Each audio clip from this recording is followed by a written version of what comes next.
Welcome to the channel. We are discussing recursion, and in this tutorial let's see how recursion works internally.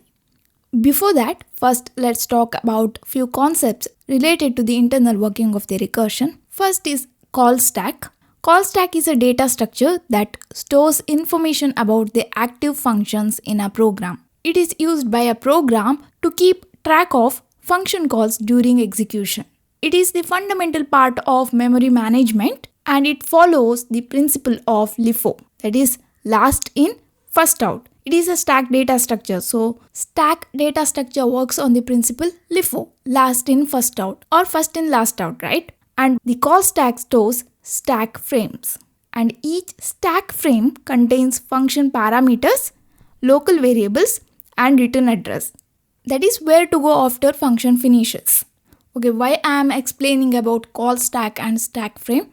That is because whenever a function is called, a new stack frame is created and that is pushed to call stack. When that function finishes the execution, is popped off the stack. And the program always executes the function at the top of the stack. In the recursive function, the function calls itself, right? So whenever a function is called, a new stack frame is created and that is pushed to call stack.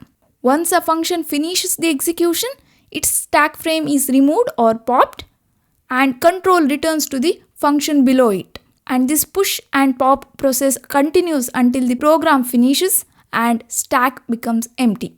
Okay, so today here we'll see how this call stack behaves, how stack frame is pushed or popped off of the stack while executing a recursive function. Today here we'll take countdown program as an example. Okay, here we have our countdown program. Here this is a recursive function. Program execution begins from here, countdown of 10. This is a function call. So as I said, whenever a function is called, a stack frame is created and it is pushed to call stack. Here this is our call stack. Stack frame is a record, okay, active record. All the information about this function like variables, return address and all. Here I'll just take function name. Okay, it will contain return address also. This stack frame is added to call stack. Now Python will execute these instructions. Here n value is 10 if n is less than 0. Here 10 is not less than 0. So it will execute this print n. We are executing countdown of 10. First it will print 10. Next we can see a function call. Now when function is called, a new stack frame is created that is added to call stack. Now what Python will do, it pauses the execution of this function and it will execute this function call. Here n value is 9. N is not less than 0. It will print 9. Then here you can see another function call. So a stack frame is created. It is added to call stack. Now Python pause this execution and it will execute this function call countdown of 8. Here n value is 8. 8 is less than 0. No, it will print 8. Then countdown of n minus 1. Another function call countdown of 7. So Python will pause this execution and it will execute this. Now countdown 7. Now here n value is 7. N is not less than 0. Print n 7. Next here we can see the function calls. So a new stack frame is added. So Python pause this execution and now it will execute countdown of 6. So n value is 6. 6 is less than 0. No. So print n. Print 6. Then countdown of n minus 1. A new stack frame is created. Python pauses the execution of this, that is countdown of 6, and it will execute countdown of 5 now.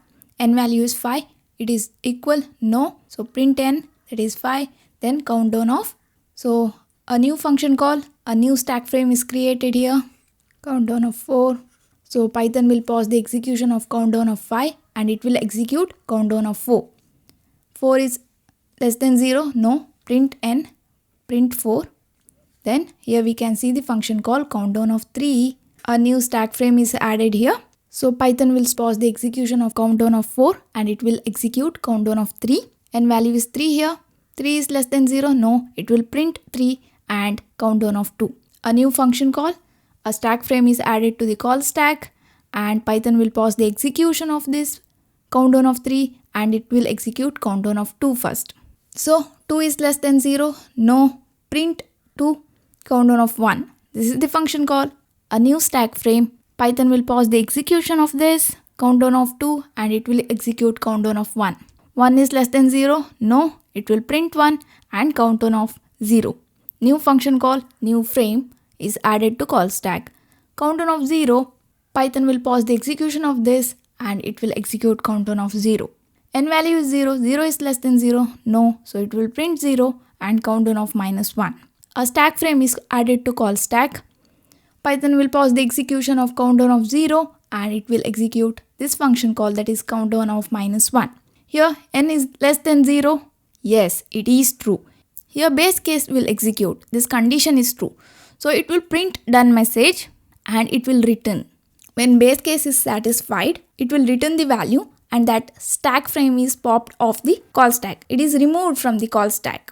Here countdown of -1 is removed from the call stack and that call stack contains return address, so it will return to countdown of 0. In the countdown of 0, we don't have any other statement to execute, so this function will return. It doesn't return any value. When this function returns, stack frame is removed from the stack. In this way, every function return value and a stack frame is removed from the call stack. Finally, countdown of 10, it will return here. This frame is also removed from the call stack. We don't have any other statement to execute here.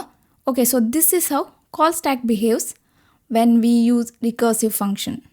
So that's it for now guys. Thank you for watching. Don't forget to subscribe to my channel. I'll meet you in next class. Till then, take care.